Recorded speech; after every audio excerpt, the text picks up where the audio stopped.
Jam 10 malam. Kamu sedang bersantai setelah hari yang panjang dan tiba-tiba notifikasi WhatsApp dari atasan. Jantungmu sedikit berdebar. Apa yang kamu lakukan? Langsung membukanya atau pura-pura tidak lihat? Jika dilema ini terasa akrab, kamu tidak sendirian.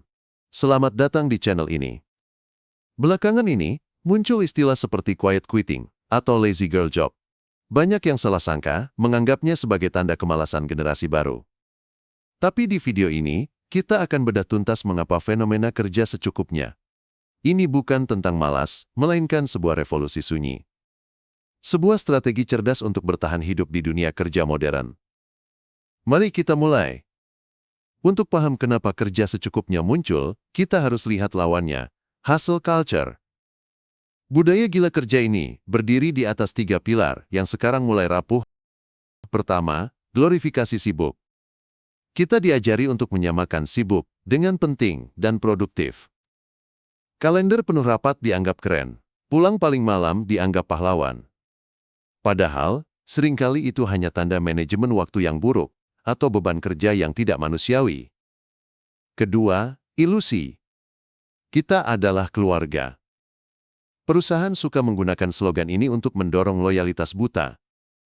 Tapi saat ada masalah finansial, istilah keluarga ini tidak akan ragu untuk melakukan PHK. Pandemi menyadarkan kita bahwa hubungan kerja itu transaksional, bukan emosional. Ketiga, ketakutan dianggap tidak kompeten. Banyak yang lembur bukan karena banyak pekerjaan, tapi karena takut dianggap santai jika pulang tepat waktu. Ini adalah tekanan sosial tak terlihat yang sangat menguras energi. Sekarang, bayangkan energimu seperti baterai ponsel. Setiap tugas, setiap rapat, setiap drama kantor, menguras baterai itu. Hustle culture memaksamu untuk terus menggunakan ponsel itu, bahkan saat baterai sudah 1%. Hasilnya, ponselmu mati, atau dalam kasus manusia, burnout. Kerja secukupnya adalah tentang menjadi manajer baterai yang cerdas. Ini bukan berarti tidak peduli dengan pekerjaan. Justru sebaliknya, kamu memastikan bateraimu cukup terisi, agar bisa memberikan performa terbaik selama jam kerja. Ambisi tidak mati, ia hanya berevolusi. Dari mendaki puncak korporat dengan kondisi babak belur, menjadi mencapai tujuan karir sambil menikmati perjalanan hidup yang sehat. Oke, teorinya cukup. Bagaimana cara menerapkannya secara nyata tanpa dipecat? Ini 3 strategi praktis yang bisa kamu mulai besok. Setiap orang punya golden hours, atau jam emas produktivitas.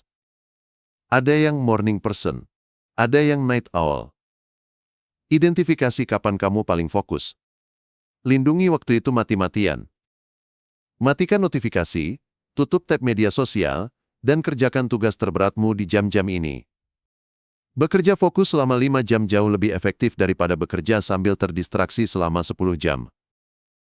Teknologi membuat kita selalu on. Maka kita harus pakai teknologi untuk mematikan diri. Pertama, matikan semua notifikasi terkait pekerjaan setelah jam kerja. Kedua, jika ada ide atau perlu mengirim email di malam hari, tulis di draft atau gunakan fitur jadwalkan kirim. Ini menghormati waktu istirahatmu dan waktu istirahat rekan kerjamu. Ciptakan batas yang jelas antara dunia digital kerjamu dan dunia digital pribadimu. Jangan mulai harimu dengan bertanya, apa saja yang harus saya kerjakan? Tapi apa 1-3 hal yang jika selesai hari ini bisa dianggap sukses? Fokus pada output, hasil, bukan input, kesibukan. Di akhir hari, melihat daftar selesaimu yang realistis akan memberikan kepuasan psikologis yang jauh lebih besar daripada melihat daftar tugas tak berujung yang membuatmu merasa gagal.